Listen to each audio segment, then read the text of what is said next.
Hello and welcome to Exec Edge. This is Kimberly Cohen, your host, and I am here with Captain Aaron Littles. Welcome to the podcast. Really Thank appreciate you joining in today. Yeah, thanks so much for having me, Kimberly. I appreciate it. Yeah, absolutely. So we'll kick off with I'll let you know a little bit about what Exec Edge is for the audience, and then we'll kick off into your experiences and what your thoughts are in the world of work today. So basically, Exec Edge is powered by Uniqua AI, and Uniqua AI started from a pattern I kept seeing while I was working with large enterprise technology companies. So for us, even the most sophisticated organizations are really struggling to move quickly when it comes to AI and making decisions about it.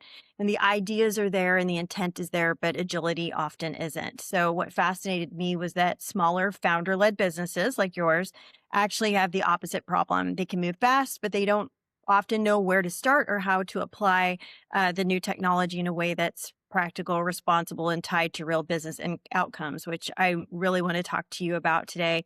I know you're doing the best of what's out there. So essentially, Unique AI exists to bridge that gap, and we help operators turn AI from an abstract concept into repeatable systems. And so, Exec Edge, which is this podcast, is an extension of that same idea. So it's not a promotional show; it's a conversation space for founders like you and executives who are navigating growth, leadership, and modern operations in real time. And so Unique AI is helping these founders turn other solutions into practical, repeatable systems. But that's the not really the theory. Exec Edge is where we talk with operators like you. We're actually building and leading through that transition. And so what we're going to talk about today is about shaping that strong, thoughtful conversation around what's new in the world of work. So welcome to the show. I really appreciate it. I'm Um, excited. yeah. So tell me a little bit about your background. I know you've got a vast and varied and storied experience, and how you landed in this particular vertical, this particular industry. Sure, sure. So my mother tricked me. She used reverse psychology and said, Aaron, don't go to Florida State. What do you want to do with yourself? I said, I want to travel the world and serve my country. And so I had a chance to go to the United States Naval Academy, but I did do 1 year of hard time in Newport, Rhode Island. That's not in the brochure. Uh, Oh, and so that was the Naval Academy prep school. Did that for a year, went to Annapolis. wow. Uh, Fell in love with the Marine Corps. I grew up as an Eagle Scout, so camping, hiking, all that kind of stuff. And so that fit my personality. And after my time in the Marines, I did a combat tour, a non-combat tour, and just said, okay, that was fun. Happy that I served, but I wanted to get into the business world. Did a little bit of time at JP Morgan Chase, really understanding corporate America, big, huge company, very, very well organized and storied history, but they didn't want to change and innovate as fast as I wanted to.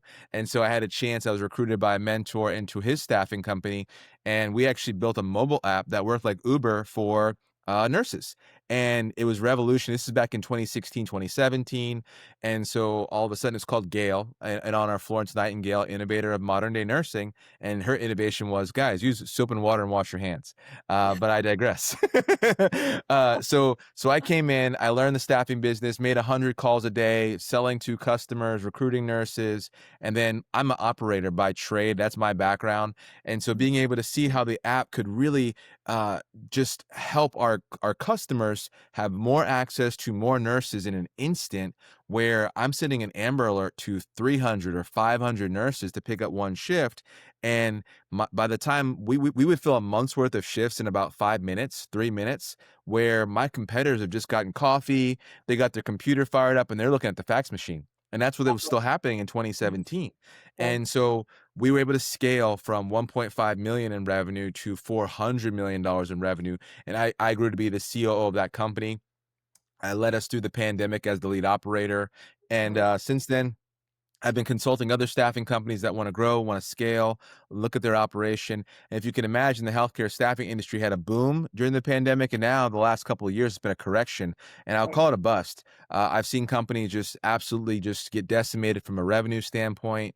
having to lay people off and things like that. So now in 2026, Happy New Year, we're able to really say, okay, what's the way forward? And that's where that technology, I think, comes in, and also more things we'll talk about on the podcast today. But I've enjoyed my time. I've gotten to do a lot in healthcare staffing.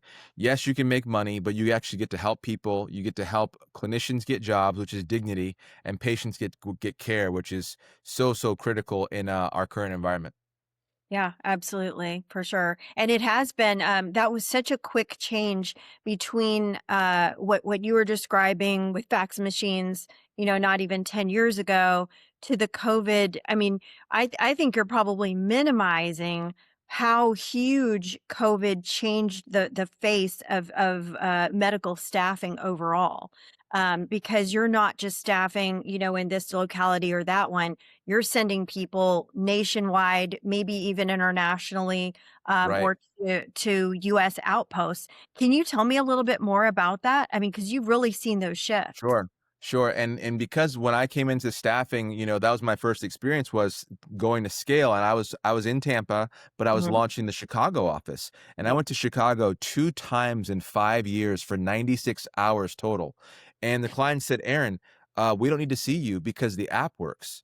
right, And the light bulb went on and said, okay, well, if this worked in Chicago, and I'm a nice guy, I'm energetic, I bring the donuts, and they said, Aaron, we don't care about the donuts, we don't want to see you, we're busy, get us right. more nurses. And Yeah. so then we just said, let's do this in every single major metro across the US, Mhm. because one, with COVID, you couldn't enter the facility. You were not allowed to go in. So that was a Sure. big blocker. And before the pandemic, all these staffing companies that did what we did with nurse staffing for long-term care were hyper local. It was Mhm. one owner operator that had about 25, 30 clinicians working, doing about $1 million in revenue. And that was a nice little business. You make 100 grand, and you're kind of busy, but you have your staff. Right, Well, when you could hyper scale it from one location and have two staffing coordinators, two recruiters, and a mobile app, well, now I can manage 1,000 clinicians, right, and I may not have the same relationship, but I'm paying you. I make sure you have access to work. The relationship's pretty good. So you're right, Kimberly. It was like, well, okay, and so we did that, and so I had thousands of nurses working on a weekly basis in 40 major metros across the US, or 40 states in about 75 or 80 metros across the US. mhm. And it was a great thing. It was really cool just to see how we could help at larger scale through using technology and being intentional. Right. Yeah, absolutely. And what do you think was the biggest thing that was holding you back at that time to maybe even scaling further? It was my first time leading a high growth organization Mhm. where we didn't know what we didn't know, almost, to say Right. what we said, hey, why not Atlanta? And we just did it. But all of a sudden it snowballed to where we were in Atlanta, we were in Chicago, Philadelphia. And I looking back on it, because you always ask yourself, could I have gone faster? That's a Yeah. good scale expert say, well, what could I have done to go faster? I would have partnered more with either my customers or schools or other places where I can get those clinicians faster. It took us 8 years to onboard 80,000 nurses. It's like, well, could we have found someone that had 80,000 nurses, like a credentialing platform Right. or a drug test company, or anything, like I don't know, every state board, just to see how do we go faster, to say, hey, we exist, we have a good offer for you. Right. The offer was work today, get paid today, Yep. and Saturday's not mandatory. Oh, that's a clean offer for a clinician, and, oh, by the way, you don't have to call me to ask me where the shifts are, or when the shifts are. You can log into your app, and you can see everything right there, and you can have geofencing to see how far it is from your house. You can see the pay rate for each shift, and so it really made it a good user experience for the nurse, because let's say she gets off work at 11 p.m., she can go to the Gale app and Right. pick what she wants to work tomorrow. It was Right. that user friendly, and that wasn't the old model. So I think, a couple of those things. Again, it was my first time hyper scaling an organization, which not everyone gets to do. Mhm. But now having that experience, having also just grown in business, I call it my practical application MBA, because to hire 600 employees, really probably 800 with turnover, right?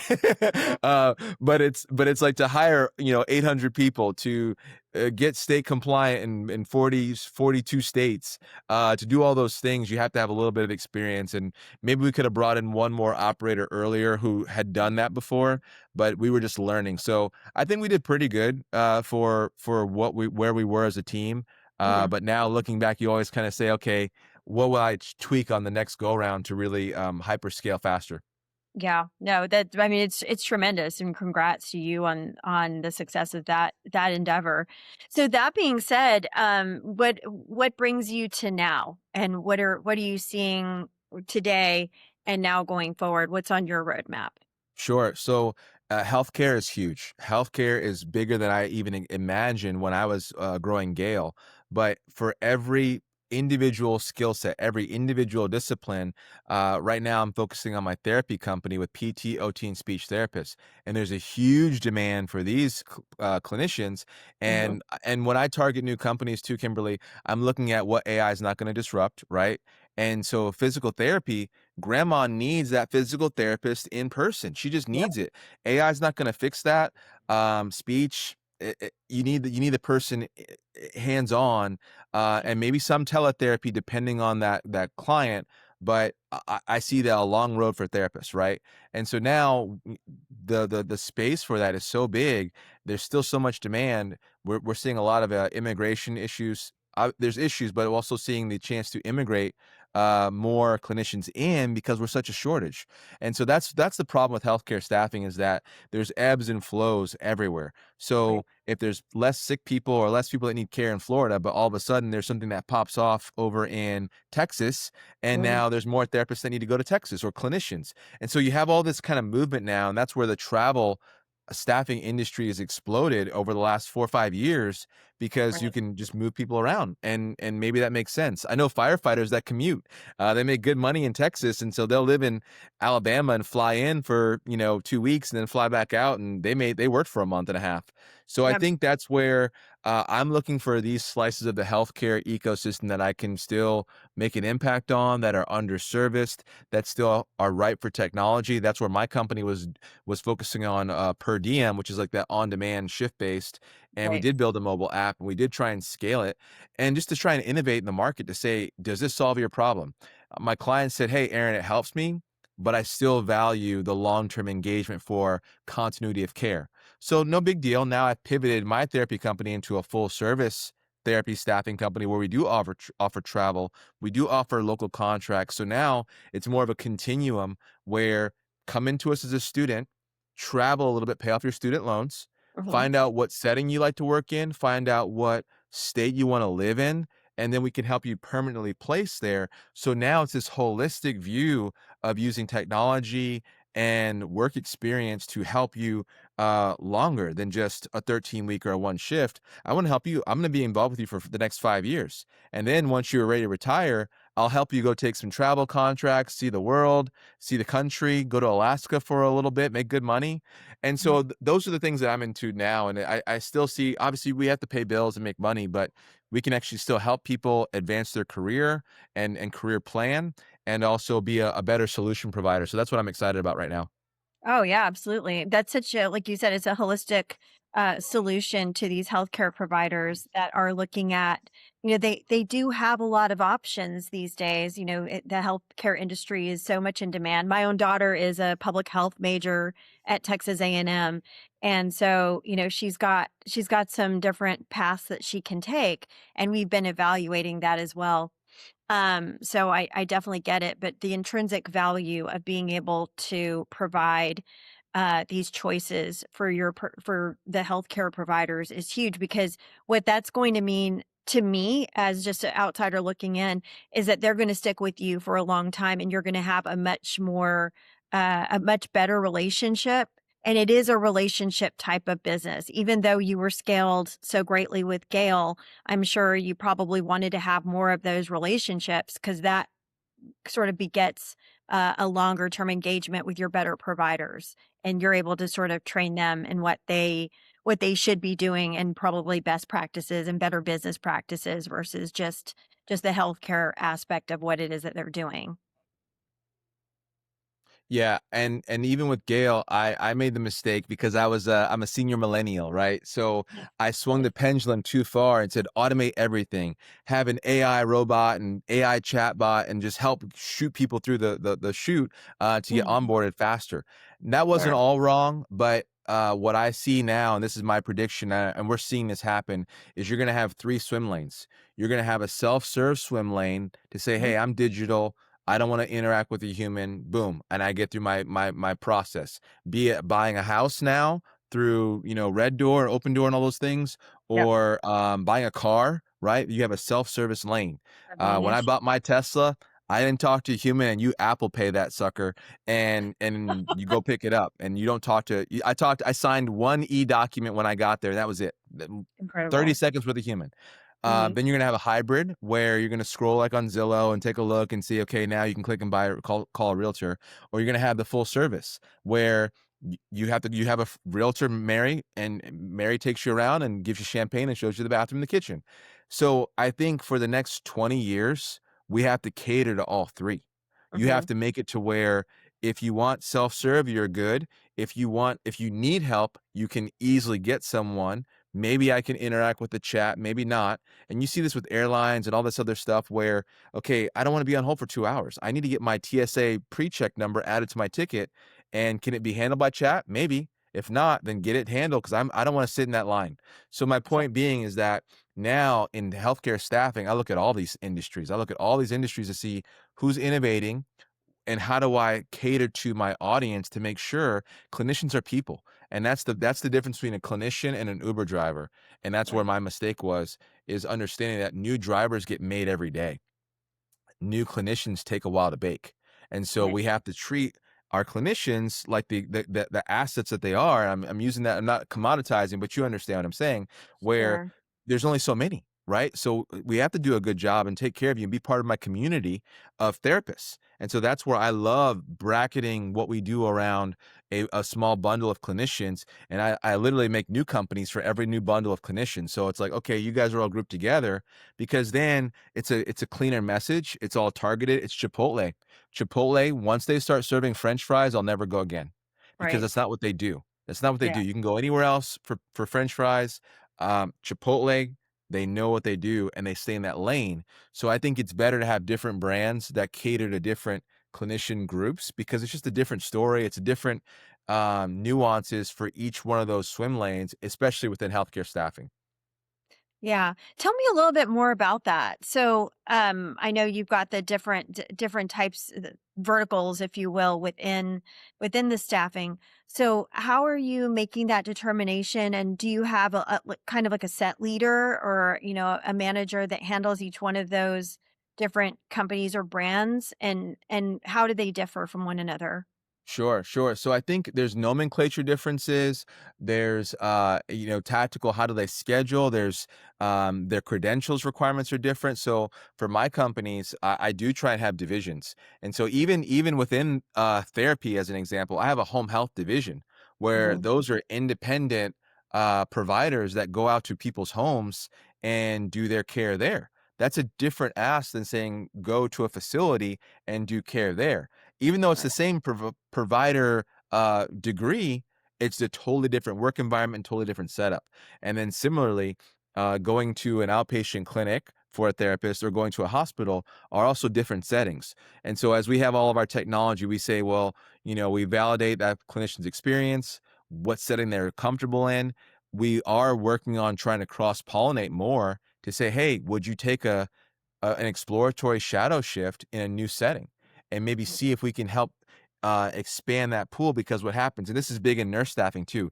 Nurses, there's like 1,000 different disciplines a nurse can go into: labor and delivery, ICU, ER, oncology, all these different. But what happens is, if I just need a nurse, I it shrinks down the filter. So you don't have as many people to pull from when you hyper specialize. So that's Sure. where we're trying to see, well, can we stretch some of these clinicians to go in a different work setting so that we can have a little bit more kind of plug and play available to us.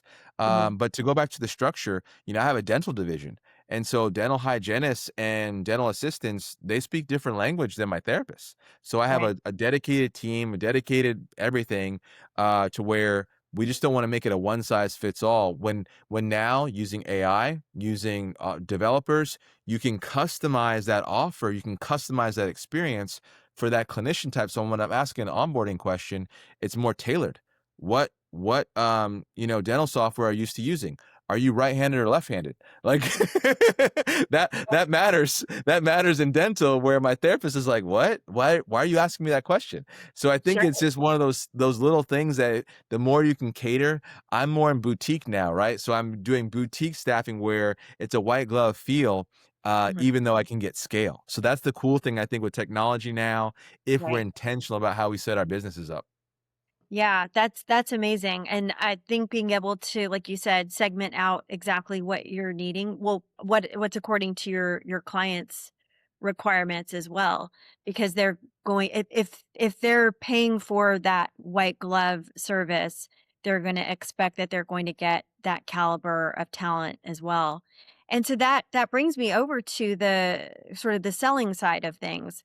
How are you communicating that to your prospects and of course, staying sticky with your current clients? Yeah, I think we see the same thing, and what happens in both the clinician side and the client side, you start Mhm. attracting these ideal people to you. So now, Right, if we are known for therapy, all the therapists are coming. Then we can go to our clients. Hey, we only do therapy, and then they know to come to us for therapists. And then they can right, ask us, "Do you have any nurses?" And we say no, but we have this partnership over here. We can route you to a colleague over here that has a nurse staffing business, but we're in this swim lane. And then there's ways to monetize those relationships a little bit just so that you can not lose money and then also add value to the customer, right? So I always want to add value. Hey, I don't do that, but here's my trusted partner that does do that. And so mhm, now they just say, "Oh man, we just go to Aaron and Sarita and PDTX for everything, and they just exactly. help us." And so it's almost consultative where we say, "Hey, what are you needing?" What I've done a lot of is now workforce management to look at the client and say, okay, client, I can send you a clinician for a day, but let's take a bigger look and see, is this an ongoing need? Is this going to be a 13-week contract? Why is this position open? Is it going to be a full-time position? Did you just buy this location? What's your overall staffing goals and your staffing plan? Are you losing money by being short-staffed? If so, Right, how can we partner in with you? No one's asking those questions. I'm actually trying to solve the problem. My team is. And so when we ask those questions, now the client's looking at us saying, "Oh my gosh, these guys actually care." They're not just right, saying, "Here's the bill rate." Okay, sure, here's a bill rate, but like, how do we shore this place up for 5 years? How do we right, shore this location up for 5 years so no one has to mess with it again?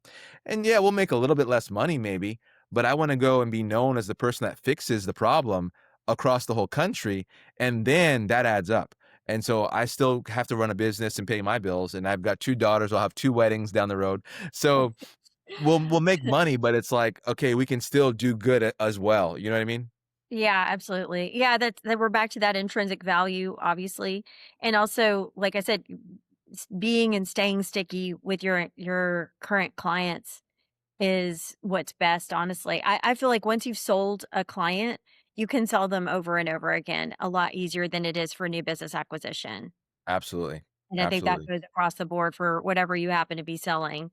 Yeah, that's wonderful, and it's good to hear that you have such more of a holistic overview of business versus just trying to get the quick hit, clients and get the folks in there and then just on to the next one because that's a tough way to be. That's not a scalable process either.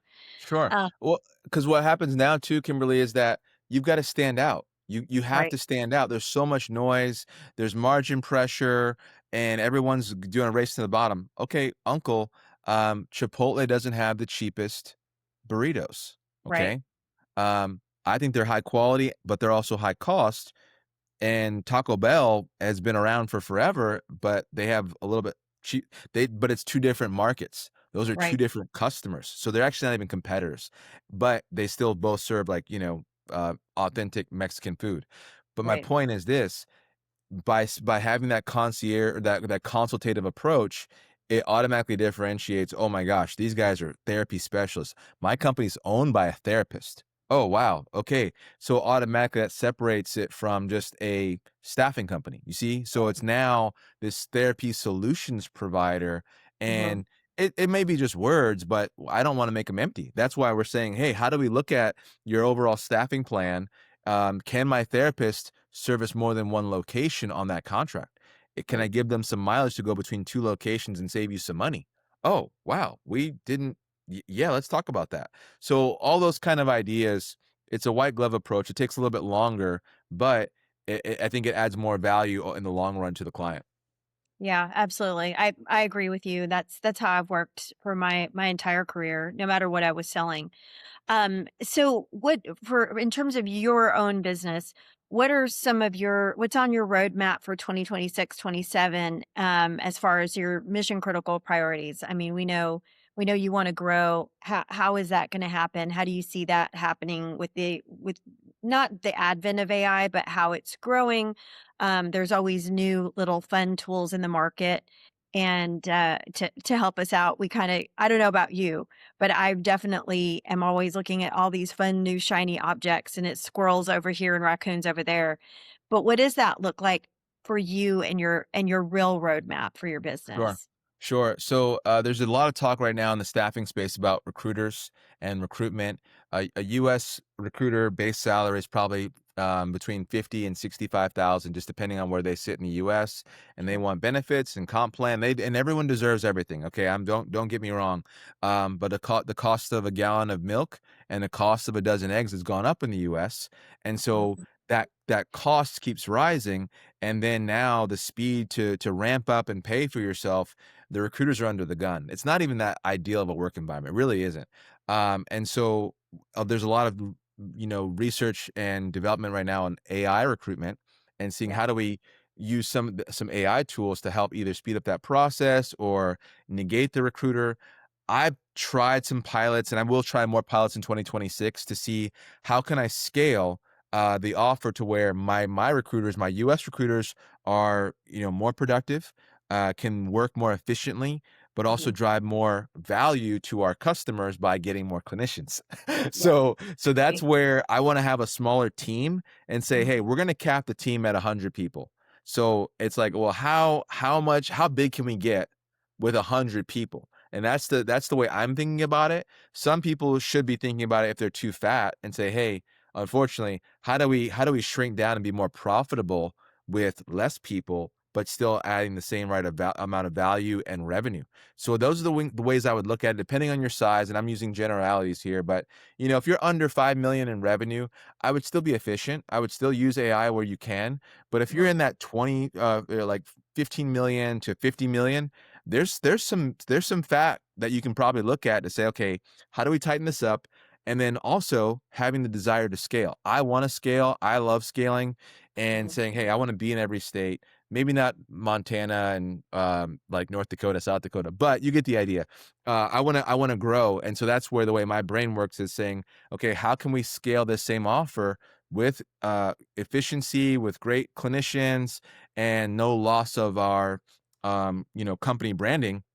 How do we scale that? So those are the projects that I'm looking at the most this year, and really looking at seeing where does AI help me drive something meaningful, not just to say, oh, I've got an AI recruiter. No, what did my AI recruiter do? Did it help my customer experience, be either on my customers, my client side, or my clinician side? If it doesn't, it's just AI noise. So i'm Right. i'm i'm weeding those projects out, but I'm looking for things that truly drive value, truly help my clinicians.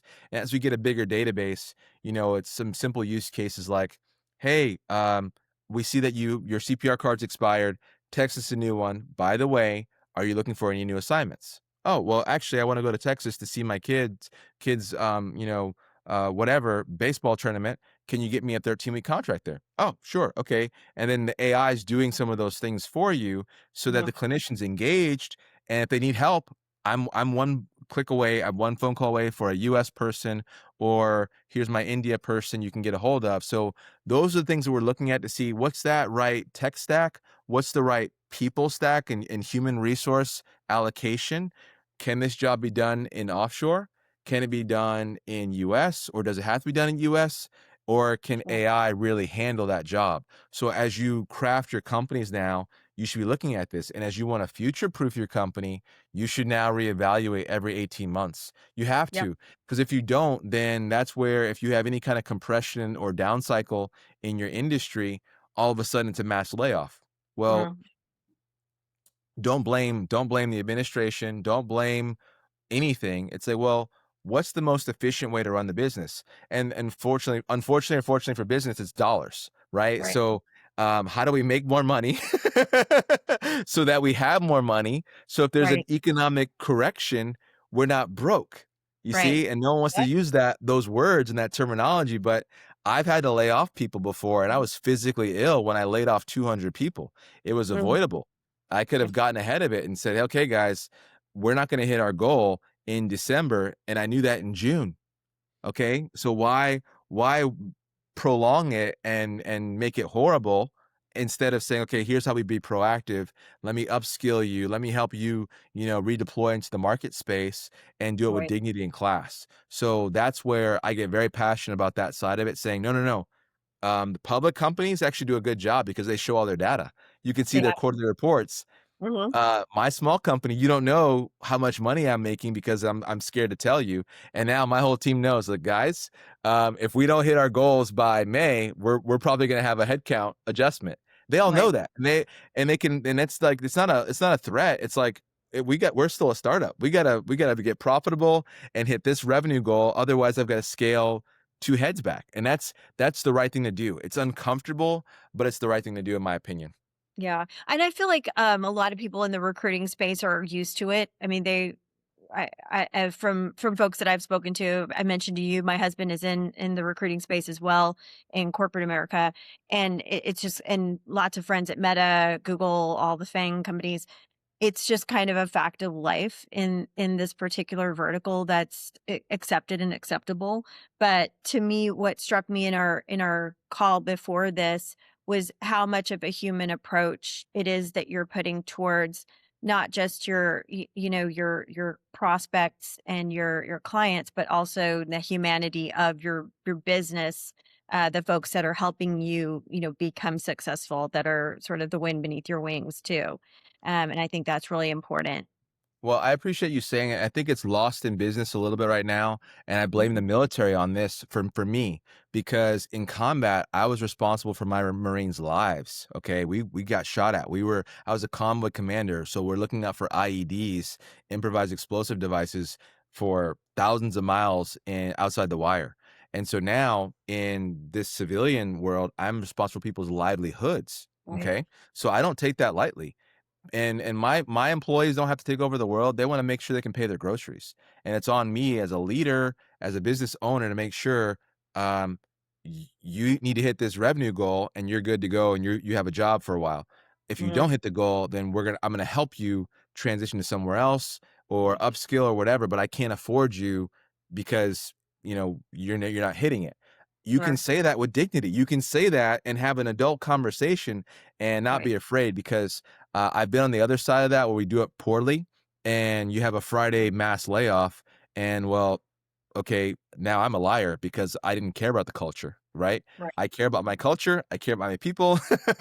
But I can also say if we're not hitting our revenue goals, here's what that means for our little company because it's my actual money and I have to write the Mhm. check to pay Yeah. to stay in business. So that's why it does matter.